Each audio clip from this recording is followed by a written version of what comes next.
principle with that.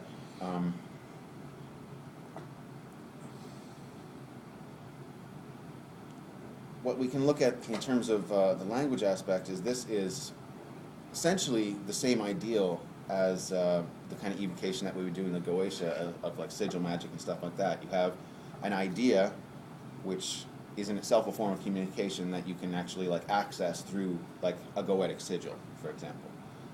And there's some notion that there's an essence of the spirit that is contained in that sigil when it is put on a particular type of metal that gives you a connection to that spirit. So it operates on essentially the same principle. And we can look at this if we look at these terms just in linguistic use. You know, if you say that a particular image or a phrase is evocative of something, I mean, it brings out a reaction in you. It pulls something out. If you talk about how people will invoke things, then they do it the same way that we would invoke a spirit, or you can talk about someone invoking the Universal Declaration of Human Rights, for example, to back up something that they're saying. And that is a very similar idea.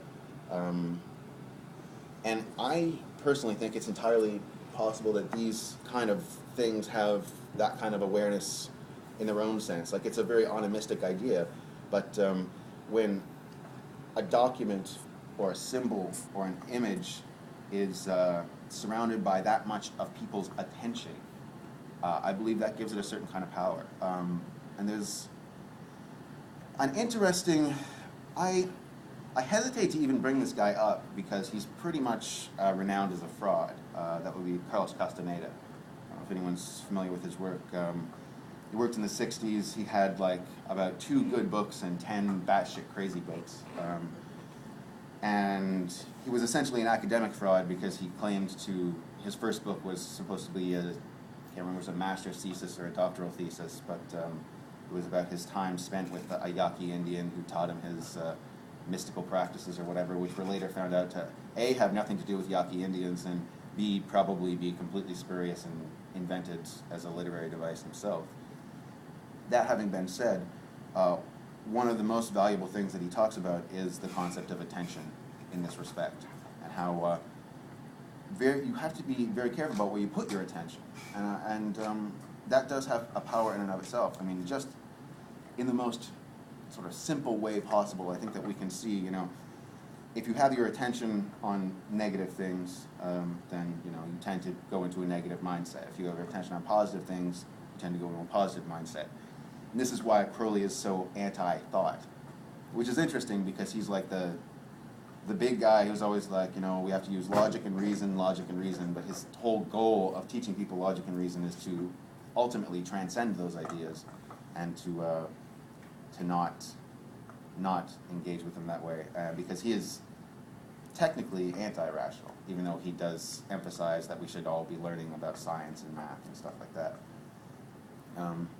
As one person I know said at one point, you know, you don't transcend playing the guitar by being no good at it. Like, equally, you don't transcend logic by not knowing how to be logical.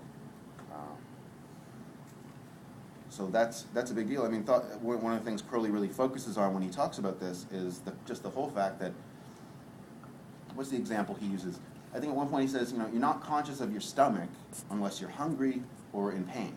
You wouldn't be thinking about your stomach otherwise. Like, you know, it's not a place that you would just naturally put your attention.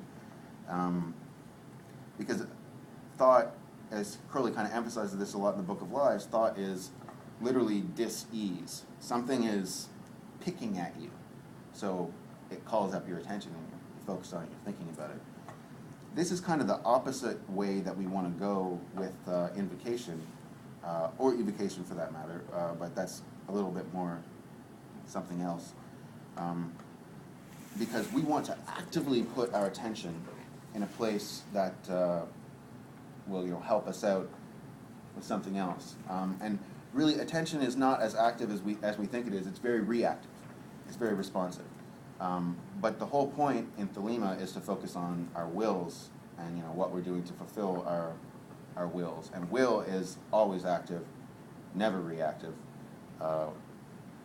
Will is sort of what gives us the primary force. And I've used this phrase before, but doesn't hurt to emphasize it. I think we really want to be what I call the source of causal initiative in our lives. We want to be the one causing events to happen. We don't want to be responding to just whatever comes our way. This is one of the most insidious ideas that crops up in New Age technology, the whole, I don't think technology is the word I want to use there, but whatever. The whole idea of like, go with the flow, you know, go with the forces of the universe, go along with what's happening around you, don't resist it. And it's like, well, that's just not, that's a loser philosophy in the bottom line. Like, we want to be creating the changes that are happening around us. We don't just want to be going with the flow and responding to whatever. We want to be the flow. What this requires is an ability that, as we were talking about technology before, our technologies have completely destroyed, and that's the ability to concentrate. This is a very basic thing, a very simple skill, but we're getting less and less good at it as a culture, just because we're surrounded by so much information, so many ideas. I don't know about you guys, but when I'm surfing the net, I probably have like 12 windows open at a time, and porn going in the background, and like whatever, like, you know, it's constantly flipping between articles and stuff like that. And I found, especially as someone who, because I'm a big reader, it really interferes with just even the way I read and process information. And like, look at a book, I have a hard time like staring at the same thing for an hour at a time, because we're just so used to so many different ideas, different concepts, trying to incorporate all those. So that's a skill that is essential for both of these practices. You cannot do a ceremonial magical ritual successfully if you can't concentrate, first of all. And Crowley often said, when he was with Oster Eckerstein, am I pronouncing that right? Oscar Eckenstein? Eckenstein, yeah. I think it's Eckenstein, I can't remember. This was a guy who Crowley considered to be one of his most important teachers in yoga, who actually knew nothing about yoga and didn't really practice yoga or magic. He was completely dismissive of all this stuff. But Crowley was his mountain climbing partner. And he considered that to have been one of his most important teachers. And what he always told Crowley was, like, you know, your problem, like, the reason that you're struggling with this, that, and the other thing is just you can't concentrate. Like, if we're going to go up this mountain together, and they did a lot of duo trips up various mountains where it was just these two guys, which was a big deal, especially at the time. Like, we're talking about guys with, like, a compass, you know what I mean? They didn't have the technologies we had, and if they got lost, they were just fucked. So, and they broke a couple of records while they were at it. So, you know, they were obviously very good at it. And to be able to move quickly in an environment like that, well, you know, you're on the side of a snowy cliff. You definitely want to be able to focus. That is very important. Helps with the whole not plummeting to your death aspect. And for Crowley, this was a revelation, and this was really the time that he started to be able to put a lot of the stuff that he had learned in the Golden Dawn into practice. Because the Golden Dawn at Crowley's time had, you know, pretty low standards for advancement, honestly. And a lot of the time, the advancement had to do with how much donations they were willing to put in. Like, you know, Crowley gave Mathers quite a bit of money to just, like, translate different texts and to halfway do it. And, you know, a lot of the time, because Mathers was a severe alcoholic, this shit never really got finished, which is why a lot of our grimoire tradition is just reliant on what he actually managed to complete, and it's not completely done, basically.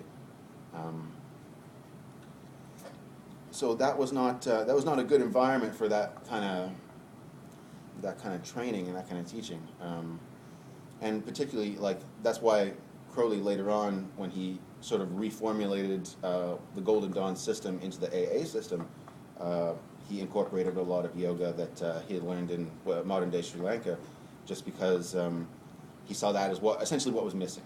Because really, like, the magic doesn't work if you're not doing the yoga, and it's difficult to understand the reason for that until you actually do the yoga. You know, if you have the capacity to actually just sit completely still for an hour, you will learn to concentrate. And that's, like, sitting asana is one of the most annoying things in the world to do.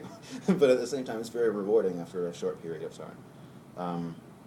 The only thing I would add about that is I think there's a tendency to try to go for shorter periods, like just to do it for 20 minutes. And that's really, I find, like, the first 10, 15 minutes are where it's really annoying, where you're really not happy being there.